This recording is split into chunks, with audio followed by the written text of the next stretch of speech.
سلام، اینجا 111 میدیا است و من فریگای در خدمت شما هستم. تو 111 میدیا ما قراره راجع به هر چیزی مخصوصا تکنولوژی های مدرن صحبت کنیم، پس با من همراه باشید. تو این قسمت من شما رو به دنیای کامپیوترها میبرم. به یک سفر هیجان انگیز خوش آمدید. از روزهای اولیه که کامپیوترها ماشین‌های غول‌پیکری بودند پر از لامپ‌های خلا تا ظهور کامپیوترهای کوانتومی که مرزهای محاسبات را جابجا کردند، ما شاهد یک انقلاب تکنولوژیکی باور نکردنی بوده‌ایم. در این ویدیو ما به سفری جذاب در این دنیا قدم می‌گذاریم و داستان تکامل کامپیوترها را از ابتدا تا به امروز بررسی می‌کنیم. آماده شوید تا با هم در دنیای شگفت‌انگیز کامپیوترها غوطه‌ور شویم و ببینیم چگونه این ماشین‌های خارق‌العاده دنیای ما را برای همیشه تغییر داده‌اند.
بخش اول، دوران لامپ‌های خلا، تولد غول‌های محاسباتی.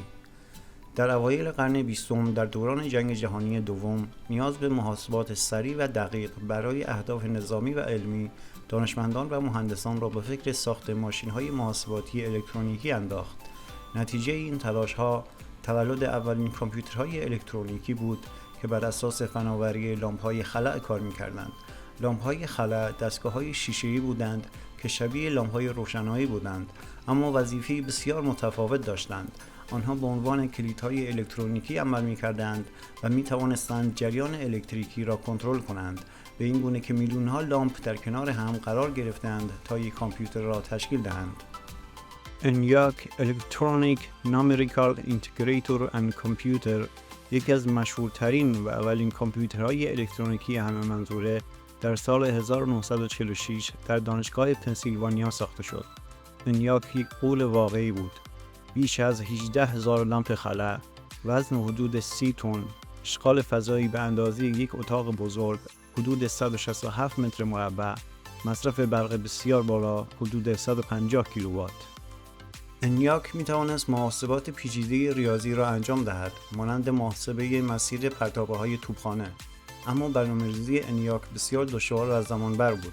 برای تغییر برنامه باید سیمکشی‌های دستگاه را به صورت دستی تغییر می‌دادند. تصور کنید چه زمان و زحمتی برای این کار لازم بود.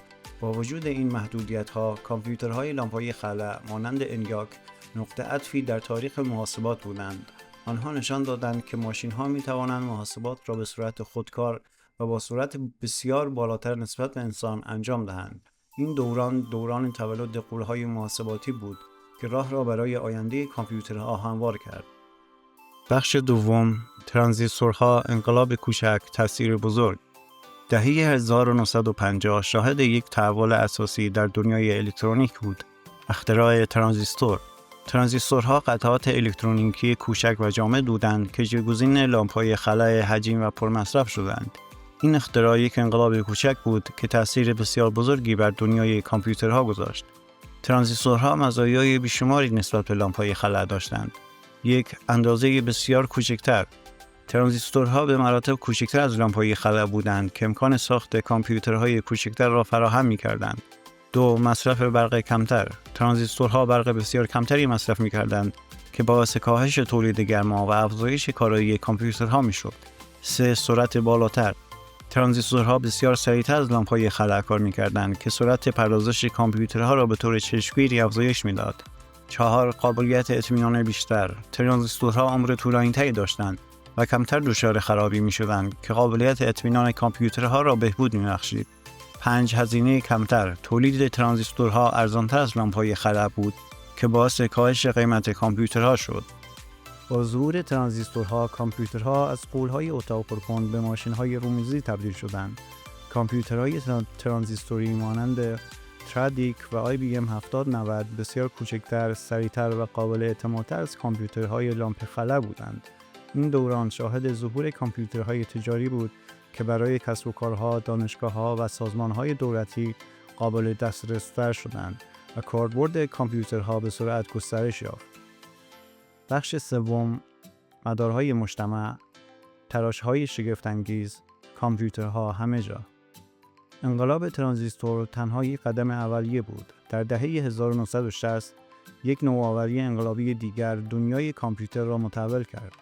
مدارهای مجتمع یا IC یا همان تراشه‌ها. مدارهای مجتمع میلیون‌ها ترانزیستور و سایر قطعات الکترونیکی را روی یک قطعه کوچک از جنس سیلیکون به اندازه یک ناخن انگشت یا حتی کوچکتر جای می‌دهند. این تراشه‌های شگفت‌انگیز که به آنها میکروچیپ هم گفته می‌شود، به کامپیوترها اجازه دادند تا به طور چشمگیری کوچکتر، سریعتر، ارزانتر و قدرتمندتر شوند. قانون مور که توسط گوردن مور، یکی از بنیانگذاران شرکت اینتل مطرح شد، پیش‌بینی کرد که تعداد ترانزیستورها در یک مدار مجتمع تقریباً هر 2 سال 2 برابر خواهد شد. این پیش‌بینی به طرز شگفت‌انگیزی درست از آب درآمد و شاهد آن بودیم که به سرعت سرسام‌آوری پیشرفت تکنولوژی مدارهای مجتمع اتفاق افتاد. با ظهور مدارهای مجتمع، کامپیوترها به تدریج وارد زندگی روزمره مردم شدند. در دهه 1970 اولین کامپیوترهای شخصی PC مانند آلتایر 8820 و اپل 2 به بازار عرضه شدند. این کامپیوترها دیگر فقط در آزمایشگاه‌ها و مراکز بزرگ نبودند، بلکه به خانه‌ها و دفاتر راه یافتند و عصر اطلاعات به معنی واقعی کلمه آغاز شد. بخش چهارم، ریز پردازنده‌ها یا همان CPU ها. قدرت محاسباتی در دستان شما. دهه 1970 شاهد یک پیشرفت کلیدی دیگر در صنعت کامپیوتر بود، اختراع ریزپردازنده. ریزپردازنده‌ها مدارهای مجتمع بسیار پیچیده‌ای بودند که تمام اجزای اصلی یک واحد پردازش مرکزی کامپیوتر CPU را روی یک تراشه واحد جای می‌دادند. اولین ریزپردازنده تجاری اینتل 4004 در سال 1971 توسط شرکت اینتل معرفی شد. این تراشه کوچک قدرت محاسباتی قابل توجهی را در اختیار دستگاه‌های الکترونیکی قرار داد. ریزپردازنده‌ها کامپیوترها را حتی کوچکتر، ارزانتر و قدرتمندتر کردند. آنها به کامپیوترهای شخصی قدرت بخشیدند و راه را برای ظهور اینترنت و انقلاب دیجیتال هموار کردند. با ریزپردازنده‌ها کامپیوترها دیگر فقط ابزارهای محاسباتی نبودند، بلکه به ابزارهای ارتباطی، سرگرمی، آموزشی و اطلاعاتی تبدیل شدند. امروزه ریزپردازنده‌ها در همه جا حضور دارند، از تلفن‌های هوشمند و لپتاپ‌ها گرفته تا خودروها، لوازم خانگی، سیستم‌های کنترل صنعتی و حتی فضاپیماها. آنها به قلب تپنده دنیای مدرن تبدیل شده‌اند و زندگی ما را به طور کامل دگرگون کرده‌اند. اما شاید از خود بپرسید فرق CPU با IC که در بخش قبل راجع به آن حرف زدیم چیست؟ به طور خلاصه CPU نوعی IC است. IC یک اصطلاح کلی برای انواع تراشه‌های الکترونیکی است، ولی CPU یا همان واحد پردازش مرکزی یک نوع خاصی از IC است که به عنوان مغز کامپیوتر عمل می‌کند و وظیفه اصلی CPU اجرای دستورات و انجام محاسبات پیچیده است. به عبارت دیگر، همه CPU ها از نوع IC هستند، اما همه IC ها CPU نیستند. بخش پنجم، کامپیوترهای کوانتومی، آینده‌ای فراتر از تصور.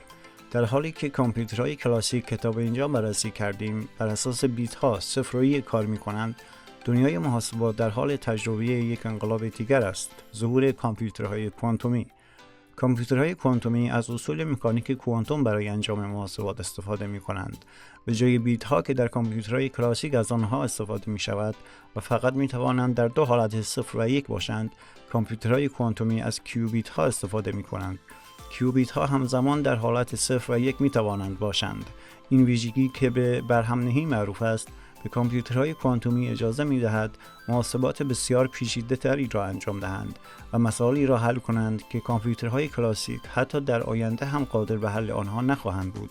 کامپیوترهای کوانتومی هنوز در مراحل اولیه توسعه هستند و ساخت و برنامه‌ریزی آنها بسیار پیچیده است، اما پتانسیل عظیمی برای حل مسائل پیچیده‌ای دارند که در حوزه‌های مختلف علمی، صنعتی و فناوری کاربرد دارند. از جمله این مسائل می‌توان به موارد زیر اشاره کرد: 1. توسعه داروهای جدید و مواد پیشرفته، شبیه‌سازی مولکولی دقیق‌تر برای طراحی داروهای مؤثرتر و مواد با خواص جدید. 2. هوش مصنوعی قدرتمندتر، پیشرفت‌های اساسی در یادگیری ماشین و هوش مصنوعی با توانایی حل مسائل پیچیده‌تر. 3. رمزنگاری پیشرفته، شکستن رمزهای فعلی و ایجاد روش‌های رمزنگاری غیر قابل نفوذ. 4. بهینه‌سازی پیچیده، حل مسائل بهینه‌سازی در حوزه‌های مختلفی مانند لوجستیک، مالی و طراحی سیستم‌های پیچیده. کامپیوترهای کوانتومی آینده‌ای فراتر از تصور را برای محاسبات رقم می‌زنند و می‌توانند انقلابی در علم و فناوری ایجاد کنند. بخش ششم، نتیجه‌گیری، سفری ادامه‌دار به سوی آینده. سفر کامپیوترها از لامپ‌های خلا تا کامپیوترهای کوانتومی داستان شگفت‌انگیز از نبوغ انسانی، خلاقیت و پیشرفت‌های بی‌وقفه است. هر مرحله از این سفر با اختراعات و اکتشافات جدید دنیای کامپیوترها را متحول کرده و زندگی ما را به طور بنیادین تغییر داده است. از غول‌های اتاق پرکن تا تراشه‌های کوچک و قدرتمند، کامپیوترها به طور مداوم در حال تکامل بودند و اکنون با ظهور کامپیوترهای کوانتومی ما در آستانه یک انقلاب محاسباتی دیگر قرار داریم. هنوز راه زیادی در پیش است و آینده کامپیوترها پر از ناشناخته‌ها و فرصت‌های هیجان‌انگیز است. ما می‌توانیم انتظار داشته باشیم که در سال‌های آینده شاهد پیشرفت‌های شگفت‌انگیزتری در این زمینه باشیم و کامپیوترها نقش مهمتری در زندگی ما ایفا کنند. امیدوارم از این ویدیو لذت برده باشید و با تاریخچه جذاب کامپیوترها بیشتر آشنا شده باشید. اگر سوالی دارید در بخش نظرات بپرسید. تا ویدیو بعدی، خداحافظ.